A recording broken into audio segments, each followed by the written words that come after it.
Bueno, no se nos ocurría mejor manera que para empezar a hablar de flow, para hablar del movimiento, que arrancando con un fragmento del último desfile que Oteiza realizó, no, el penúltimo, que es el de la temporada pasada en DIMAT, en Matadero, Madrid, ¿no? Sí. Un desfile que se llama Raíces, o se llamaba Raíces, en el que contasteis con la colaboración y con el trabajo pues, de el Ballet Nacional de España, con Antonio Najarro al frente, incluso con todo el equipo de bailarines.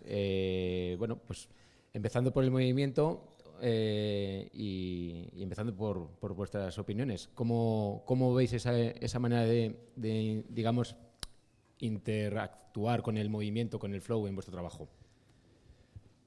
Bueno, en primer lugar, muchísimas gracias por invitarnos a todo el equipo de Creative Breakfast, porque está realmente bueno toda la propuesta del desayuno y a Mornings, ¿no? Que estáis haciendo un grandísimo trabajo.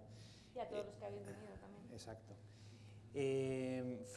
Flow, pues claro, flow lo es todo. El movimiento, nosotros nos basamos, tenemos tres pilares, digamos, en los cuales trabajamos, que es la geometría, puramente pues, en la que se establece el rigor en el trabajo y en la creación, el movimiento y la simplicidad, ¿no? Y en el movimiento siempre lo hemos dado, digamos, gran prioridad, porque siempre hemos entendido las prendas desde el movimiento, ¿no? Es decir, cómo se traduce en la persona pues, esa creación, ese movimiento, y cómo las líneas pues, van en conjunción de la persona, ¿no? Del hombre en cuestión o de la mujer. Por lo tanto, es básicamente casi lo más importante. Nosotros cuando nacimos desde una base sartorial, somos tercera generación, o en el caso de Caterina, de sastres, su abuelo y bisabuelo eran sastres, y tenemos muy presente, cuarta, y tenemos muy presente pues, lo que es, digamos, la base fundamental, la que cimienta la casa, que son pues, el rigor geométrico y las bases de aplomo de lo que es la sastrería tradicional, ¿no? A partir de eso, cuando ya tuvimos pues, esa base ya fundamentada, ya empezamos a desarrollar pues, toda nuestra actividad y nuestras inquietudes, ¿no? Que se plasmaron pues, desde el primer lugar pues, con una identidad muy fuerte, un carácter español, que son nuestras raíces, lo que conocemos, nuestra memoria y nuestra pulsión, ¿no? Pero aderezado siempre pues, de todo lo que convive con nosotros, ¿no? Pues que son las diferentes movimientos plásticos, sonoros, disciplinas artísticas pues, que confluyen en luego pues, retratar la imagen de Oteiza, como son las vanguardias, tanto pictóricas como sonoras, ¿no? He preparado una pequeña... Esto, ¿sí? A ver, cuando hablamos de flow hablamos de abstracción, o sea, no puede haber, o entendemos nosotros, no puede haber flow sin abstracción. La capacidad de abstracción es la que nos distancia o separan, digamos, pues de otros seres, y la que nos permite pues, esa evolución, esa imaginación y esa progresión, ¿no? Y esta imagen pues, es el inicio de todo, ¿no? Cuando Picasso salió de Altamira, pues comentó que realmente no se había hecho nada más desde entonces, ¿no? Desde el punto de vista de la abstracción. Y es absolutamente alucinante, ¿no? O sea, como en aquel periodo de la humanidad, de la historia de nuestra humanidad, tenían esa capacidad de belleza, de relieve, de abstracción, de distancia, de líneas, de concepto, y que pues, nos ha diferenciado siempre, ¿no?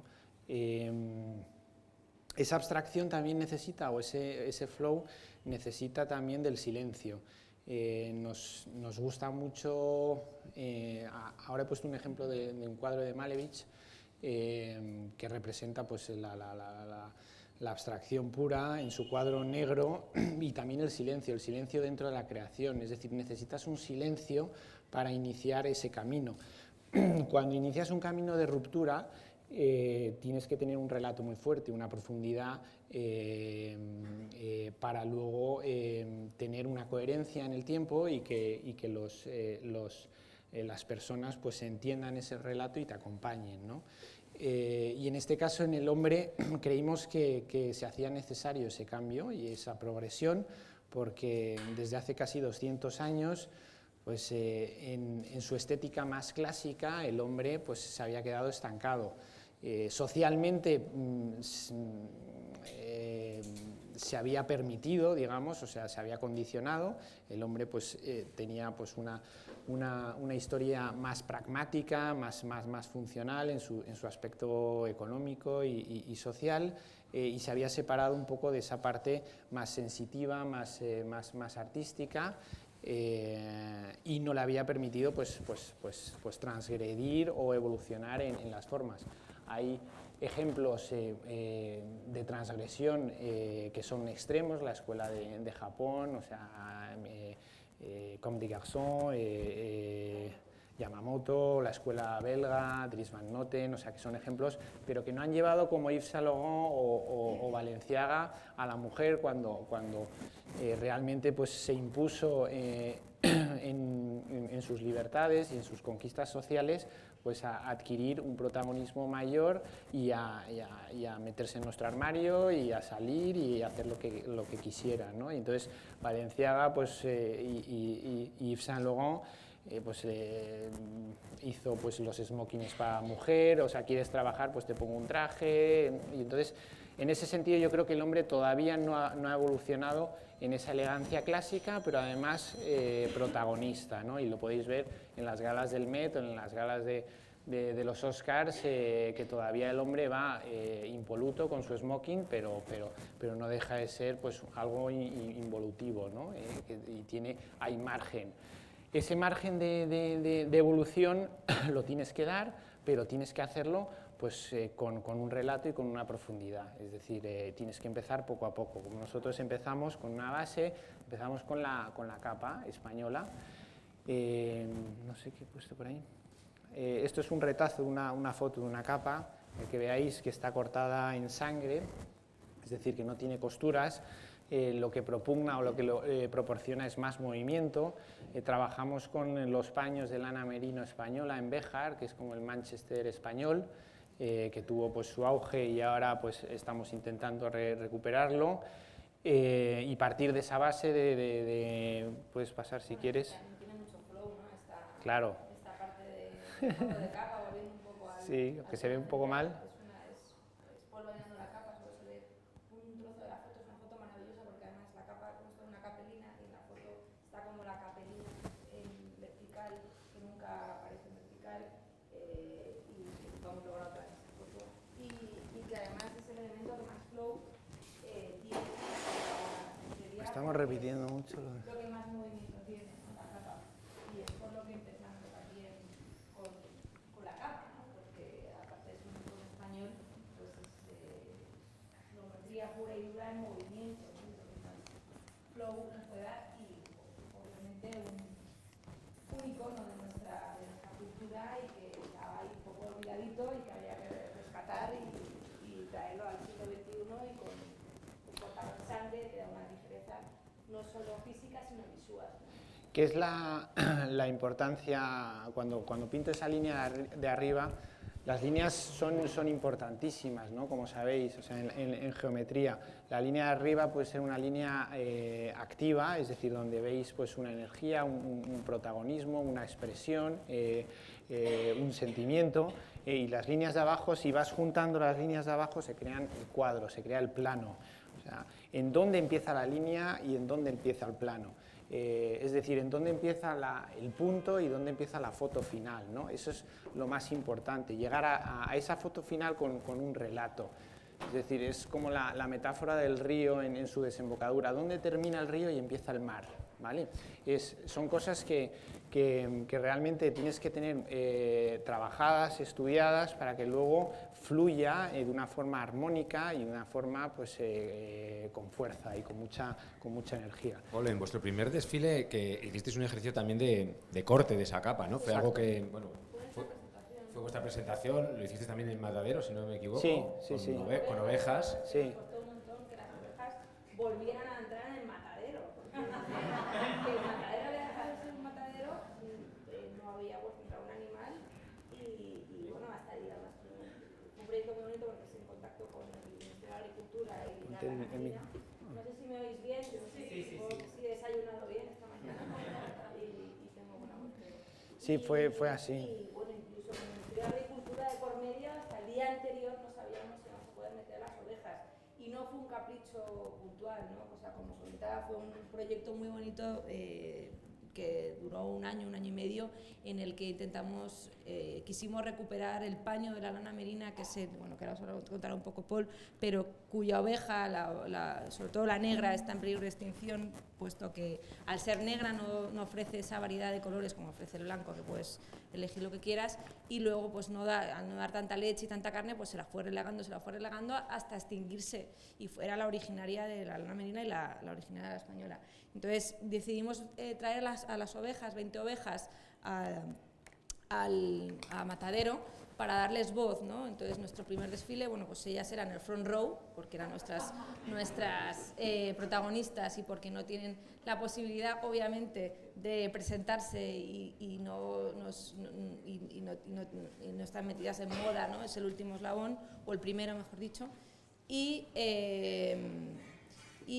bueno, porque habíamos generado los paños de la colección con estas ovejas, que se trajo hasta sus vallas, su cuidador, se les puso la música del desfile, o sea, estaban tranquilísimas, ¿no? Su comida, o sea, estaban como en la finca en las que estaban. Y bueno, y fue una presentación de Oteiza en España, porque habíamos hecho presentaciones en Florencia, habíamos ido a la feria más importante del mundo, a Pitti, y queríamos hacerlo de una forma especial y que el diseñador se expusiera al público, ¿no? Que se viera cómo se trazaba, se cortaba y se bailaba, que luego bailamos nosotros mucho peor que ellos, ni las corporaciones ni se plantean, pero era una manera también de exponernos nosotros, ¿no? De no ver ya todo terminado, todo hecho, todo qué bonito, no, de estar ahí ante la mirada de todos los que vinieron, Pol.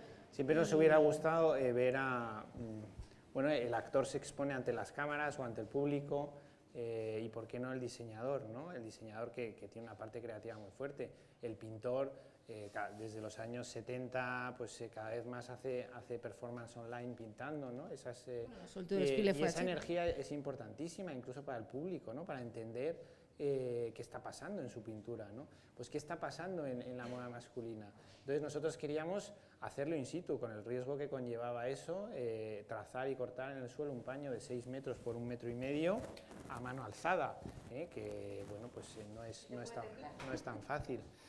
Entonces, básicamente, nosotros redundamos pues, en los equilibrios, en la estética. Aquí pongo un cuadro de Delaunay que viene a decir un poco la expresión en las líneas, ¿no? Es decir, hay una armonía en el cuadro, hay unos equilibrios tanto en colores como en las formas, que traducen líneas y traducen planos, ¿no? Entonces, esa es nuestra máxima siempre, ¿no? De trabajar en esos planos, esa esclavina que hablaba Caterina, arriba, cómo se traduce luego abajo, cómo se produce la caída de la capa. ¿Veis? Esto es un cuadro de Zurbarán. Buscábamos pues, también que el paño absorbiera la luz, ¿no? Que no la reflejara como en sus cuadros, ¿no? Entonces desengrasamos el paño, le dimos la funcionalidad de hoy día, ¿no? Pues, de la ligereza, pues, para que se pueda pues, trabajar y portar perfectamente. Y luego en el colorido, pues te basas pues, también en esas raíces, en ese greco, pues que casi es el primero de la Bauhaus en sus colores, en los colores primarios, ¿no? Utilizaba esos rojos, esos verdes, esos amarillos, es decir, no han inventado nada la Bauhaus, ¿no? Sino que ha recogido, ¿no?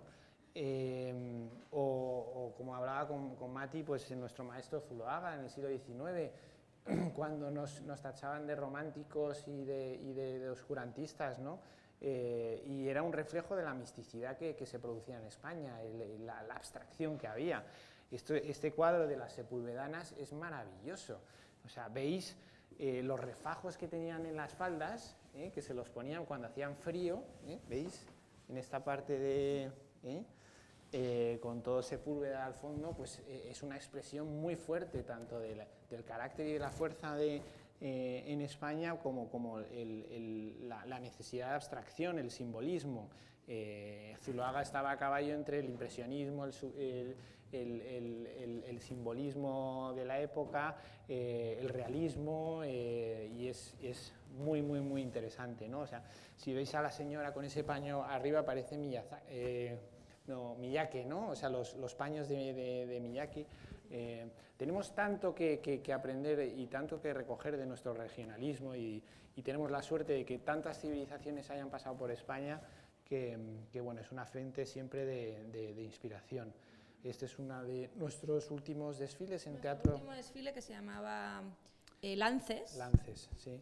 En el Teatro Español. En el Teatro Español, que pues trabajamos, o sea, en el primero fue pues el Renacer, se llamaba un poco la parte más artesanal, de crear una obra en directo, bueno, o sea, una pieza de nuestra colección en directo, nuestra presentación. La segunda fue el flow, ¿no? el movimiento, que era más obvio con el Ballet Nacional, porque siempre las prendas están inspiradas en el movimiento, lógicamente, porque no te quedas sentado de pies juntillas cuando te pones algo, ¿no?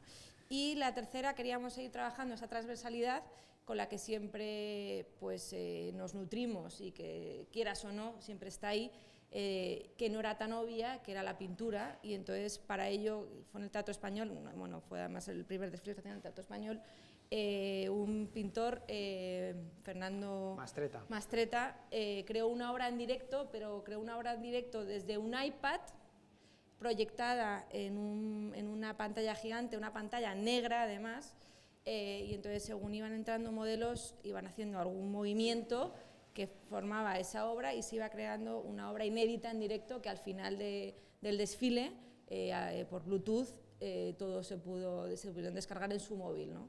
Y era una manera también de trabajar pues, una transversalidad que no era tan directa como el flow, y esta es, por ejemplo, es un modelo con esa proyección en su cara de la obra, y es de nuestro último desfile. Pues básicamente...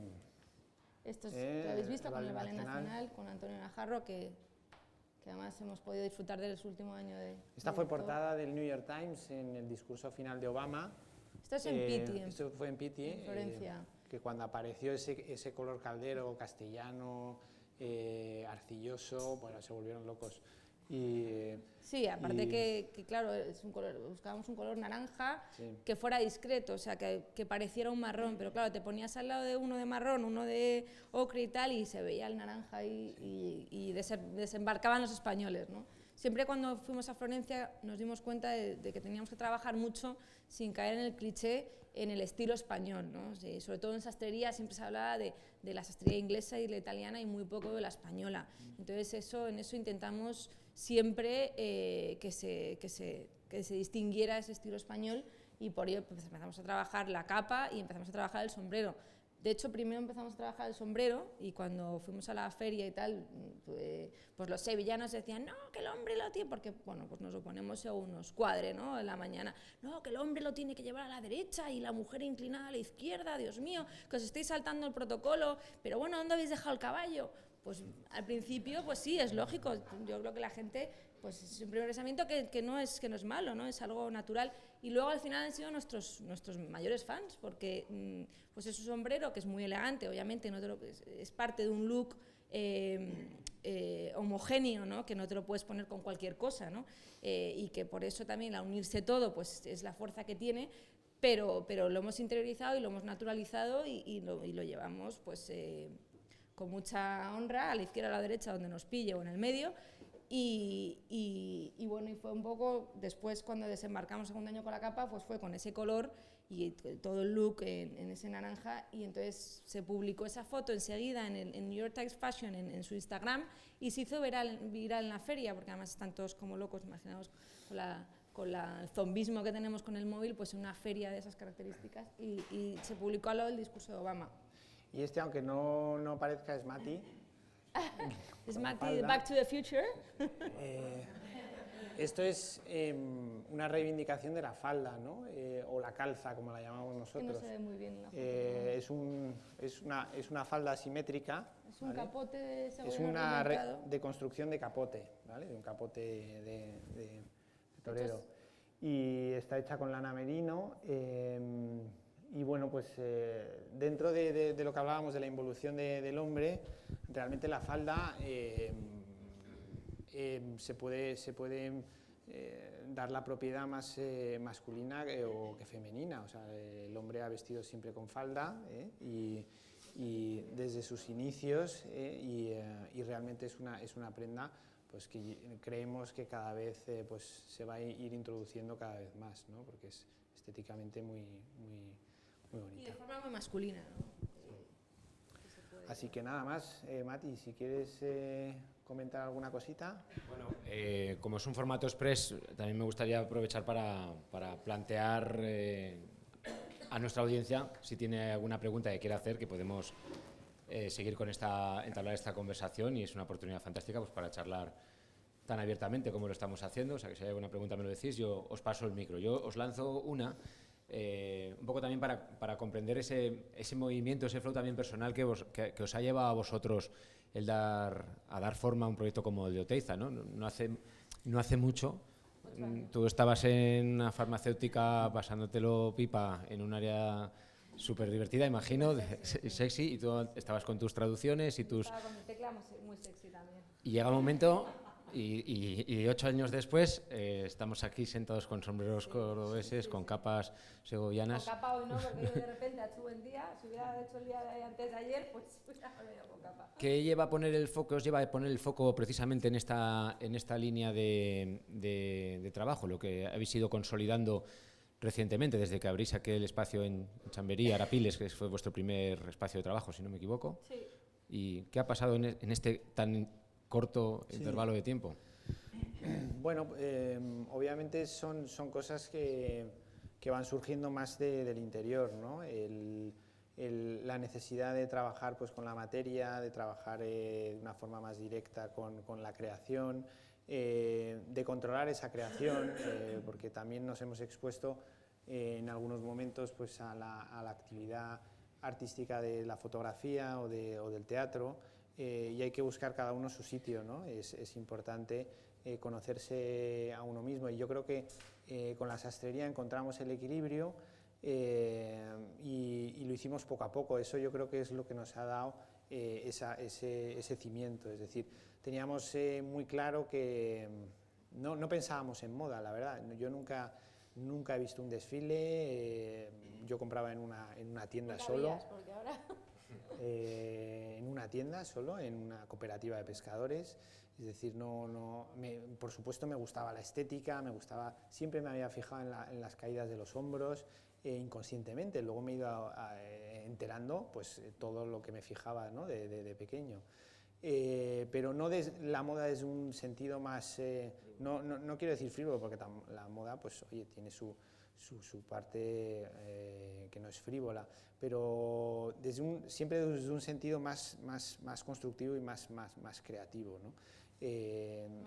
Más lento. Entonces, la parte industrial importantísima, o sea, vender desde el primer día, eso es fundamental, o sea, no hay moda si no se vende, eso es una parte que aquí en España pues, hemos tenido que aprenderlo pues, sobre todo nuestra generación, a marchas más forzadas, y por eso escogimos una tienda muy pequeñita, deslocalizada de los ángulos de consumo, pues para testar el producto, para testar a los clientes e ir cogiendo pues, esa forma, ¿no?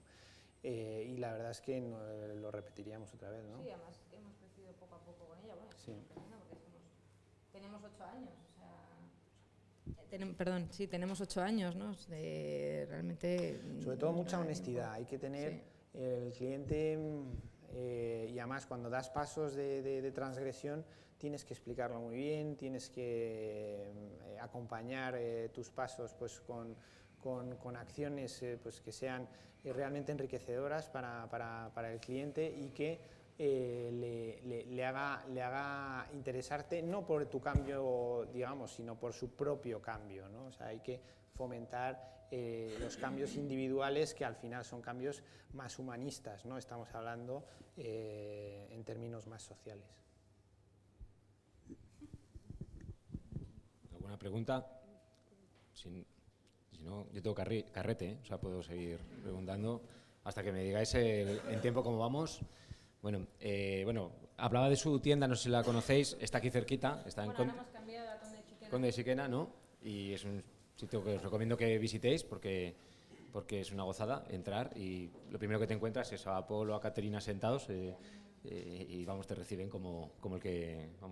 como que baja abajo al súper, ahí estáis, ¿no? Recibiéndonos a pie de tienda. Sí, queríamos romper también esa barrera un poco que había con la sastrería y eso creo que poco a poco sí que lo hemos logrado, ¿no? O sea, antes te costaba, no te invitaba a entrar a una sastrería, ¿no? A lo mejor te miraban, te sentías fuera de lugar, era de otra generación, ahora sí que hay un cambio generacional y a nosotros sobre todo también nos gusta mucho recibir, o sea, nos encanta ser tenderos, nos encanta hablar con la gente, porque además aparte de la moda pues hay una experiencia y más con la sastrería y es un viaje largo y romper esa barrera como el que va a comprar el pan en el súper, o sea, tenemos clientes que vienen a vernos a decir hola y todo, y creo que eso sí que en eso estamos muy orgullosos y aparte que es un público muy heterogéneo, o sea, desde gente joven, gente mayor, gente clásica, gente más moderna, de todo. Y en eso sí que estamos muy orgullosos. Te perdona que te he interrumpido. Y por último, aquí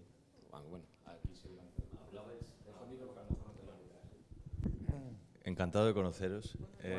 Hablabais de la abstracción y del silencio, pero también cómo incorporáis la música en vuestro flow y quién eligió el tema de la pasarela.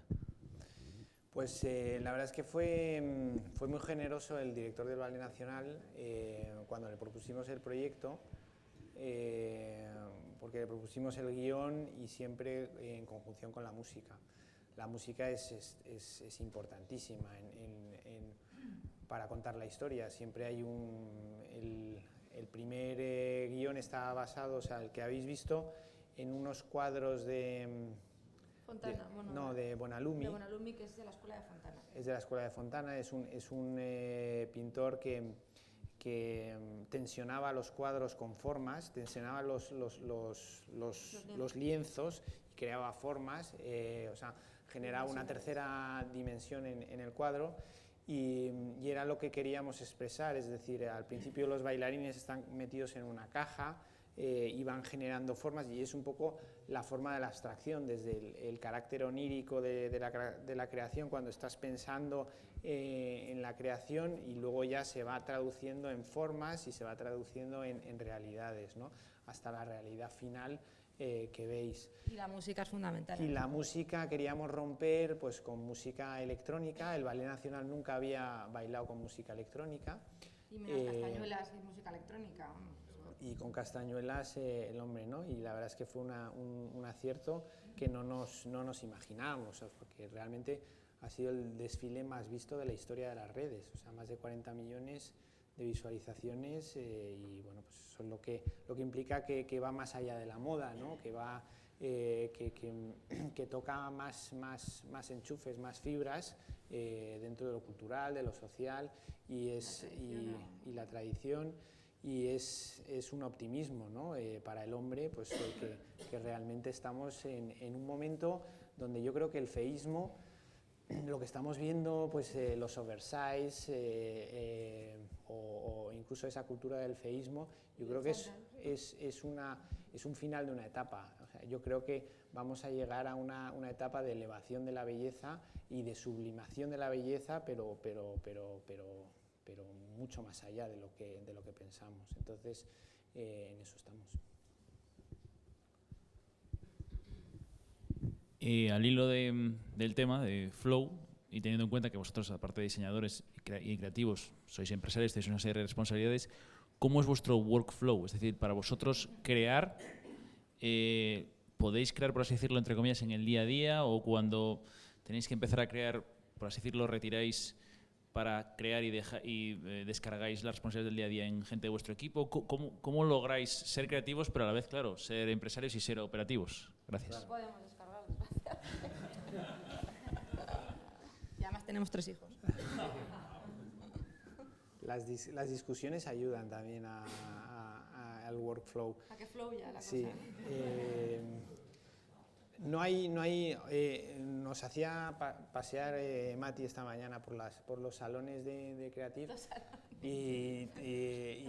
o el ala sur de aquí, y la verdad es que me quedaba sorprendido y me gustaba mucho, ¿no? O sea, los procesos de decisión, los procesos de reflexión, pues tratados pues con fotografías, con frases. Yo también soy mucho de ir colocando pues aspectos que se van acumulando y que luego van creando pues líneas de trabajo y van creando pues la moda es muy injusta por los tiempos, ¿no? Y yo creo que en la moda y en otros sectores la moda devora y luego regurgita, ¿no? Es decir, no le da tiempo casi a digerir, ¿no? Por eso si trabajas desde una perspectiva más a largo plazo y desde una perspectiva de calidad, de lujo, de artesanía, el cliente te entienda y sabe esperar, ¿no? Entonces, esa presión que tienes, recuerdo algunas entrevistas con Yves Saint Laurent que decía que es que, claro, hacías 4 o 5 colecciones al año y vomitaba antes de empezar a pensar, cuando se iba a Marrakech, a la maravillosa villa que tenía para inspirarse. No es nuestro caso, ¿eh? Cuando llegaba con Pierre Vomitar a lo Berger, mejor sí, pero la vida. con Pierre Berger a la casa, al Riad, se pasaba un día vomitando, de la tensión de decir, tengo que empezar, es como un libro, una hoja en blanco, imagínate, ¿no? Nosotros es más, Entonces, más el día a día. Sí, o sea, poco tenemos a la poco. suerte de que estamos metidos en el día a día y eso facilita las cosas porque llegan los clientes, llega tal, o sea, no te da tiempo a esa angustia, ¿vale? Y nos sentamos, hoy vamos a crear. No, o sea, es una cosa natural Sí. que es larga, o sea, siempre tienes Sí. tus ideas, de repente estás durmiendo, se te ocurre una cosa, vas a una exposición, se te ocurre otra y las vas incorporando y al final, pues curiosamente encajan y funcionan, ¿no? Porque al principio digo, Dios mío, va a funcionar, ¿no? O por lo menos a nosotros nos parece que funcionan. No te puedes pero no reinventar. tenemos, o sea, somos un Cada equipo muy 6 meses. pequeño. Tenemos una tienda que nos come el día a día, o sea, la mayoría de los diseñadores no tienen tienda, la mayoría de los diseñadores están en su estudio, sí, tienen ¿cómo se dice? Un taller, no, un showroom, exactamente, perdonad. Y bueno, y pueden un poco pues decir, oye, me dedico, o esta semana, no, nosotros no, o sea, la tienda nos come el día a día, nuestra familia más, en mi caso más, y bueno, pues no sé cómo sacamos tiempo, la verdad, pero al final pues es verdad que poco a poco lo vamos haciendo de forma natural. Hay días que a lo mejor sí que ya tienes un poco más de agua al cuello y dices, oye, esta mañana tengo que pensar esto sí o sí, y sale, ¿no? Pero no tenemos esa posibilidad como tenía Yves Saint Laurent de me voy, dejo esto y me voy a pensar a Tokio, ¿no? Con todo el ruido. No, ojalá. Pero bueno, es una forma más natural y más diaria y más...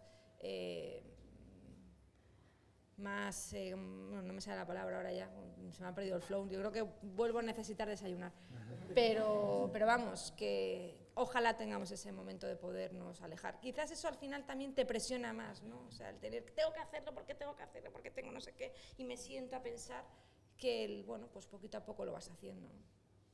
No sé si quieres añadir algo, ¿o queréis preguntar? Bueno, pues una última pregunta. Yo paso muchas veces por delante de la tienda, es cierto que... No, ahora diré por qué. Y la verdad es que siempre paso muy tarde, paso como a las 8 y siempre estás tú.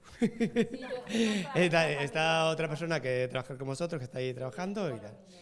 Entonces, no, mi pregunta es, porque efectivamente vuestra tienda parece más una sastrería que una tienda, que por eso... Sí, pero o sea, vosotros también hacéis, pues, digamos, prêt-à-porter, que capas, no sé qué, tal, tal. Pero casi uno piensa que va a entrar ahí para hacerse un traje o para hacerse una camisa. Sí, sí. Esa es la razón por la que tampoco entraré, para... Pero mi pregunta es, al final, vosotros sois sastres de corazón, digamos, pero tenéis una propuesta estética, ¿vale? Que al final se ve en vuestros desfiles. Esa es mi pregunta. ¿Cómo equilibráis? Una persona entra a vuestra tienda, sastrería y tal, y quiere algo, y ahí, a menos que venga a entregarse a vosotros de, oye, quiero algo de Oteiza y es lo que quiero, y entonces hacedme lo que queráis, o si alguien se aproxima con la aproximación a un sastre, que es que quiero un traje para algo, pero en cualquier caso sí que, ¿cómo gestionáis ese equilibrio entre lo que a lo mejor el cliente quiere o está dispuesto a querer y lo que vosotros proponéis como propuesta estética, incluso para ese cliente, para esa ocasión, para esa cosa? Es decir, ¿cómo sois de flexibles o de inflexibles? El cliente tiene la razón, o sea, al final es él el que manda. Tú puedes asesorarle, le puedes guiar un poco, pero no es como el peluquero que le dices, córtame un poco y te hace un pelo a los Julia Oteros y le dejas, ¿no? O sea, que yo lo llevaba además de pequeña. No, en sastrería realmente es que se ha perdido la palabra sastrería, realmente pues, lo que supone es adaptarse a las necesidades del cliente, ¿no? Hoy día las sastrerías que utilizan esa palabra y no y limitan, digamos, pues esa personalización del cliente desde el punto de vista solapas, anchos o lo que sea, pues eso no es sastrería. Es decir, el cliente que viene con su idea tienes que ser capaz de pues, realizarla, interpretarla y realizarla. Luego, si él quiere adaptarse, ir adaptándose a tu forma de ver tus prendas, pues eso ya es un proceso pues, que se irá dando, ¿no? Pero el cliente cuando entra en Oteiza entra primero por una curiosidad, o sea, una sensación de curiosidad y de ir cambiando su propia forma, pero desde un proceso lento, ¿no? Y por supuesto en eso le acompañamos y de la forma más pausada. De todas maneras, en la sastrería, o sea, en Conde Xiquena, en la tienda, nos gusta hacer más las cosas a medida para todo, o sea, desde una medida más moderna, una hechura más moderna, una hechura más clásica, o lo que quiera el cliente, ¿no?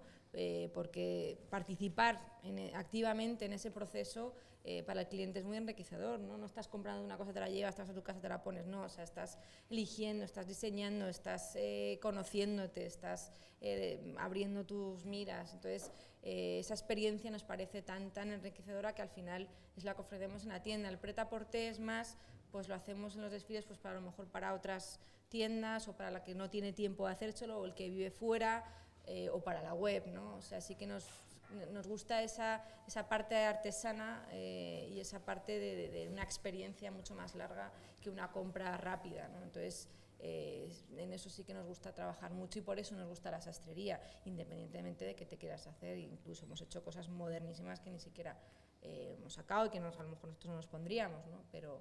Pero esa parte de artesanía nos encanta, no nos queremos despegar de ella. Bueno, pues si os parece vamos a hacerte caso, vamos a redesayunar de nuevo. No sin antes, por supuesto, daros las gracias por habernos inyectado esta dosis de flow.